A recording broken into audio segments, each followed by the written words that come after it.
നമസ്കാരം, എല്ലാവർക്കും ആസ്ട്രോ മലയാളത്തിലേക്ക് സ്വാഗതം. സമ്പൂർണ്ണ വാരഫലം ജൂൺ 8 മുതൽ 14 വരെ. ഈ ആഴ്ച ഓരോ നക്ഷത്രക്കാർക്കും എങ്ങനെ? മേടക്കൂറ്. അശ്വതിയും ഭരണിയും കാർത്തിക ആദ്യ കാൽഭാഗവും. ഇടവമാസം അവസാനിക്കുന്ന ഈ ആഴ്ച മേടക്കൂറുകാർക്ക് അനുകൂലമായ ഫലങ്ങൾ പ്രതീക്ഷിച്ചേക്കാം. കൂടുതൽ യാത്ര നടത്താൻ അവസരം ലഭിക്കും. ജോലിക്കാര്യങ്ങളിലെ തടസ്സങ്ങൾ കുറെയൊക്കെ മാറിക്കിട്ടും. സാമ്പത്തിക കാര്യങ്ങളിൽ ഭദ്രത കൈവരിക്കാൻ ഇടയുണ്ട്. ഇടവക്കൂറ്.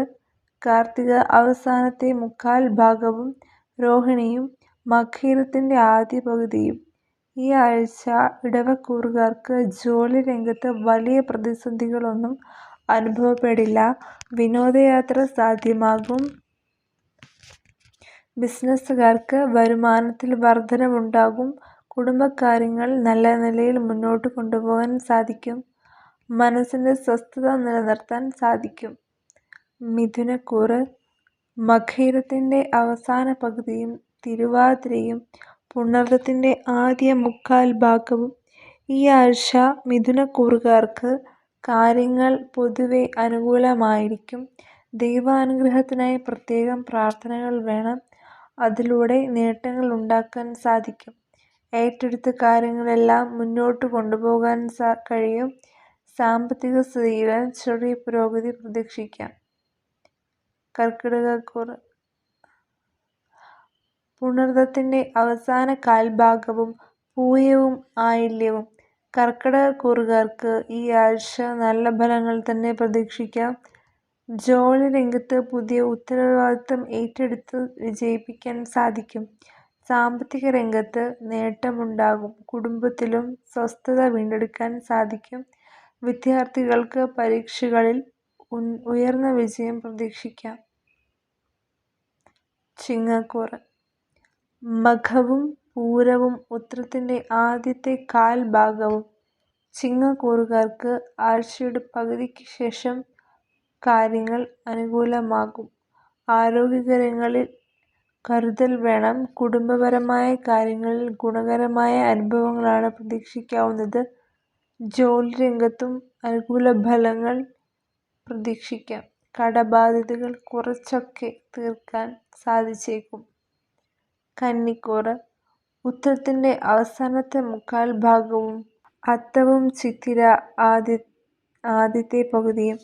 കന്നിക്കൂറുകാർക്ക് ഈ ആഴ്ച വലിയ പ്രതിസന്ധികൾക്കൊന്നും സാധ്യതയില്ല. ജോലി രംഗത്ത് പുതിയ ഉത്തരവാദിത്തം ഏറ്റെടുക്കേണ്ടതായി വന്നേക്കും. കുടുംബത്തിൽ സ്വസ്ഥത നിലനിർത്താൻ സാധിക്കും. ദൈവാനുഗ്രഹമുള്ളതിനാൽ തടസ്സങ്ങളെയെല്ലാം അതിജീവിക്കാൻ സാധിക്കും. സാമ്പത്തിക ബാധ്യതകൾ തുടരും. തുലാക്കൂറ്.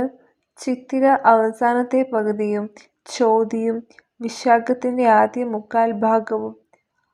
തുലാക്കൂറുകാർക്ക് ഈ ആഴ്ച ആരോഗ്യ കാര്യങ്ങളിൽ കൂടുതൽ ശ്രദ്ധ വേണ്ടിവരും. കുടുംബത്തിൽ സ്വസ്ഥതയും സമാധാനവും നിലനിർത്താൻ സാധിക്കും. ജോലി സ്ഥലത്ത് പുതിയ സ്ഥലലഭ്യതയ്ക്ക് സാധ്യത കാണുന്നുണ്ട്. വൃശ്ചികക്കൂറ്. വിശാഖത്തിന്റെ അവസാനത്തെ കാൽഭാഗവും അനിഴവും തൃക്കേട്ടയും. വൃശ്ചികക്കൂറുകാർക്ക് പൊതുവെ ഗുണഫലങ്ങളാണ് അനുഭവപ്പെടുക. ജോലിക്കാര്യങ്ങളിൽ ഏറ്റെടുത്ത ദൗത്യം പൂർത്തിയാക്കുന്നതിൽ ചെറിയ കാലതാമസം അനുഭവപ്പെട്ടേക്കാം. എങ്കിലും വലിയ പ്രതിസന്ധികളൊന്നും ഉണ്ടാകില്ല. ആരോഗ്യ പ്രശ്നങ്ങളിൽ നിന്ന് കുറെയൊക്കെ കരകയറാൻ സാധിക്കും. ധനുക്കൂറ്. മൂലവും പൂരാടവും ഉത്രാടത്തിന്റെ ആദ്യത്തെ കാൽഭാഗവും. ധനുക്കൂറുകാർക്ക് ഈ ആഴ്ച കാര്യങ്ങൾ പൂർത്തിയാക്കാൻ കൂടുതൽ സമയം വേണ്ടി വന്നേക്കും. ഇടപെടുന്ന കാര്യങ്ങളിൽ നല്ല ഫലങ്ങൾ പ്രതീക്ഷിക്കാം.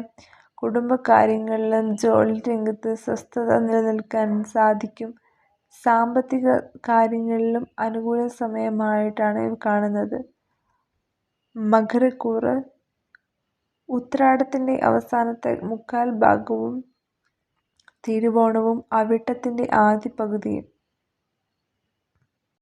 മകരക്കൂറുകാർക്ക് ഈ ആഴ്ച കാര്യങ്ങൾ വിചാരിച്ച വേഗത്തിൽ മുന്നോട്ട് കൊണ്ടുപോകാൻ കഴിയും. കുടുംബത്തിൽ സ്വസ്ഥതയും സമാധാനവും നിലനിർത്താൻ സാധിക്കും. ചെലവ് നിയന്ത്രിക്കാൻ ശ്രദ്ധിക്കുക. വിവാഹം മുതലായ കാര്യങ്ങളിൽ തീരുമാനമുണ്ടാക്കാൻ കഴിയും. കുംഭക്കൂറ് അവിട്ടത്തിന്റെ അവസാന പകുതിയും ചതയവും പൂരുരുട്ടാതി ആദ്യത്തെ മുക്കാൽ ഭാഗവും. കുംഭക്കൂറുകാർക്ക് ഈ ആഴ്ച നല്ല ഫലങ്ങൾ അനുഭവപ്പെട്ടേക്കും. ആരോഗ്യകാര്യങ്ങളിൽ ജാഗ്രത പുലർത്തണം. കുടുംബകാര്യങ്ങളിൽ അനുകൂല ഫലങ്ങൾ പ്രതീക്ഷിക്കാം. ജോലി രംഗത്തും പ്രതിസന്ധികളൊന്നും ഉണ്ടാകില്ല. പുതിയ വരുമാന മാർഗം കണ്ടെത്താൻ കഴിയും.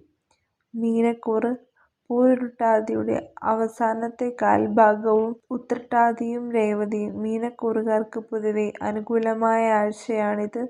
കുടുംബകാര്യങ്ങളിൽ നല്ല ഫലങ്ങൾ പ്രതീക്ഷിക്കാം. ജോലി രംഗത്ത് സ്വസ്ഥത നിലനിർത്താൻ സാധിക്കും. കൂടുതൽ യാത്ര വേണ്ടിവരും. സാമ്പത്തിക കാര്യങ്ങളിൽ പുരോഗതി കാണപ്പെടും. എല്ലാവർക്കും നന്ദി. കൂടുതൽ വീഡിയോസിനായി ആസ്ട്രോ മലയാളം സബ്സ്ക്രൈബ് ചെയ്യുക, ലൈക്ക് ചെയ്യുക, ഷെയർ ചെയ്യുക. Thank you.